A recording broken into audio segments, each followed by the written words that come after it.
I'm the Talking Skull, and this year I'm exploring classic first-person shooters to draw a line from Wolfenstein 3D to Halo. This week we see how id moved forward after their messy breakup with John Romero and Sandy Petersen.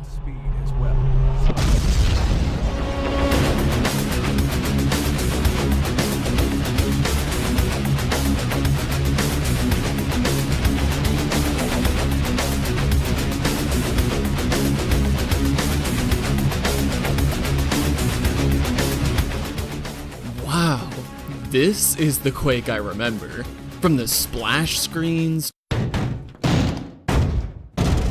to the computer bleeps, Computer updated. to the marathon-esque cyborgs. For me, this is Quake.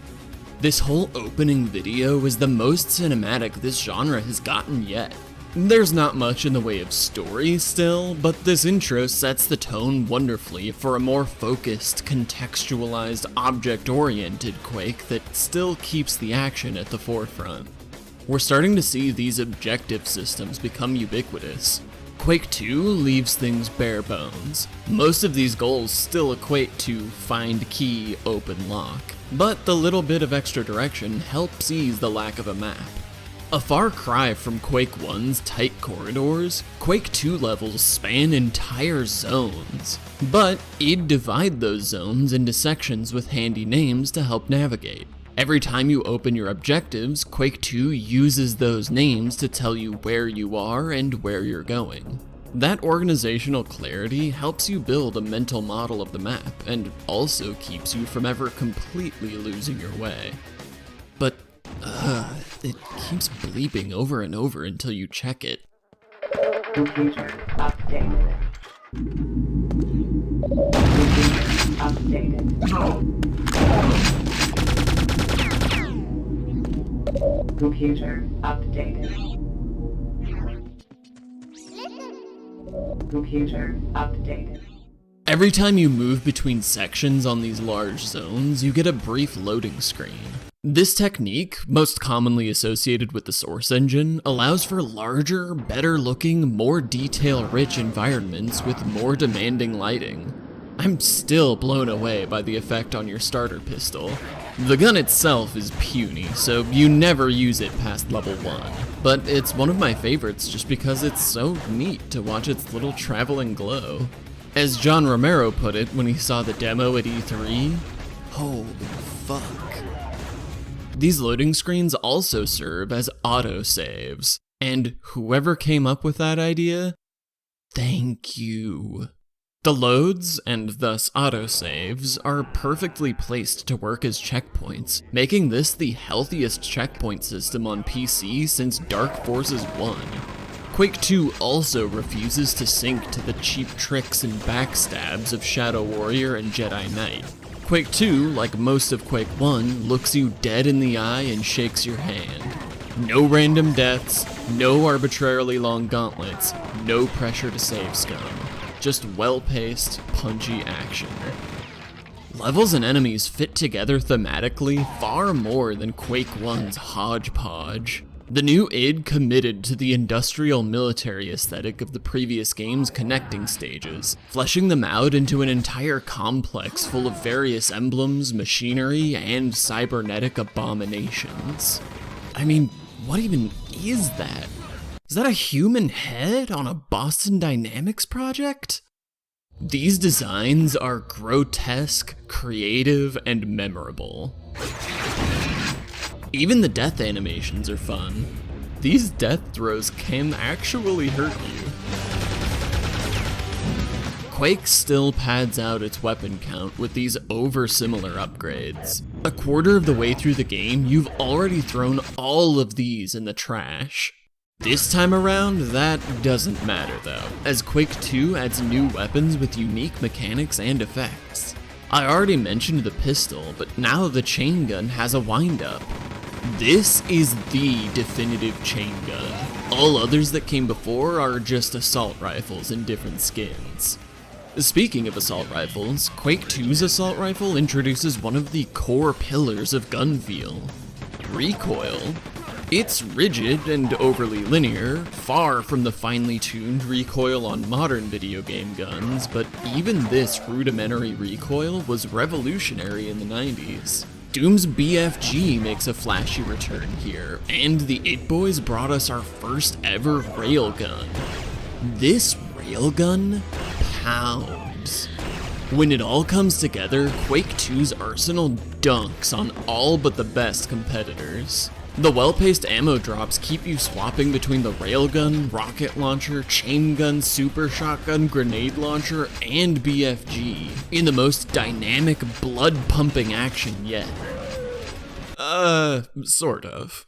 Quake 2 does a lot right, and it's a ton of fun. It did, however, take a few steps back from Quake. The rocket launcher sounds less satisfying. And although Quake 2's monstrosities are visually cool, they tended to be a hair slower and more static than their predecessors. And encounter design is flatter, meaning Quake 2's fights can feel a bit samey. Moreover, while the large interconnected levels make for more interesting navigation, they do pull the pace down with more and longer downtime. Quake 1 was the most focused, linear shooter of its day, consistently pushing the player forward into new action. At its best, Quake 1 delivers unrivaled fun. But it wasn't always at its best.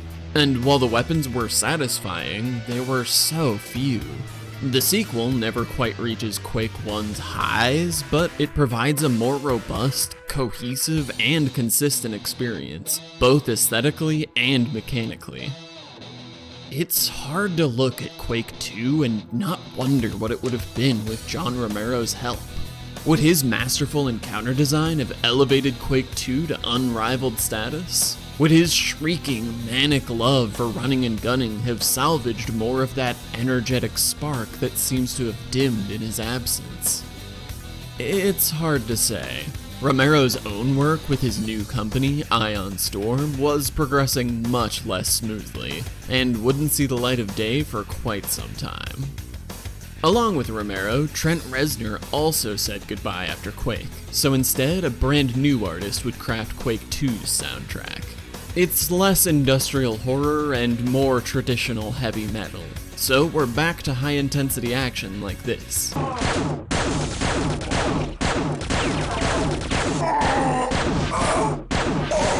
Oh, sorry, that was the Steam version. The real game sounds like this.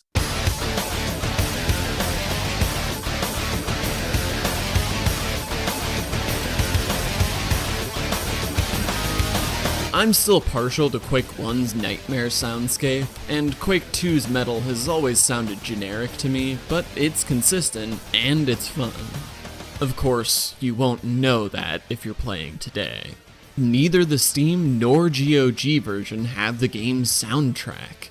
I can't find any official acknowledgement that the music is even missing, let alone an explanation for why. Id are selling Quake 2 today as though it's the correct official version as played in 1997, or a reasonable facsimile of it, and it isn't. It's a shame because I would recommend Quake 2 otherwise.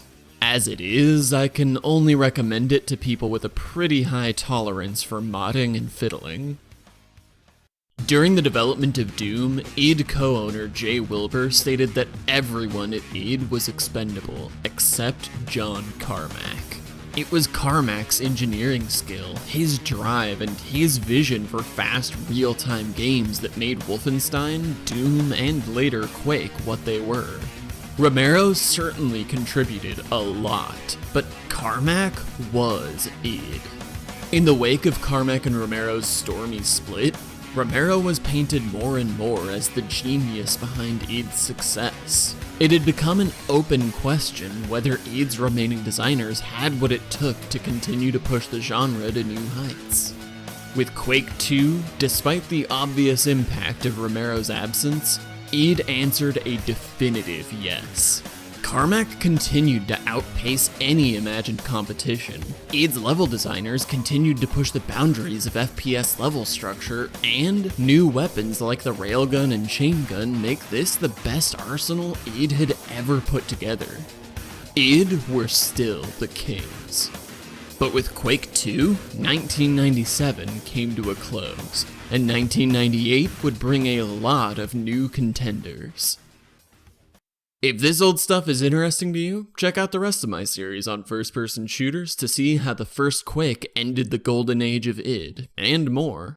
And if there's anything you think I should cover, leave a comment so I can see. Next week, one of the biggest names in the classic FPS scene makes its debut.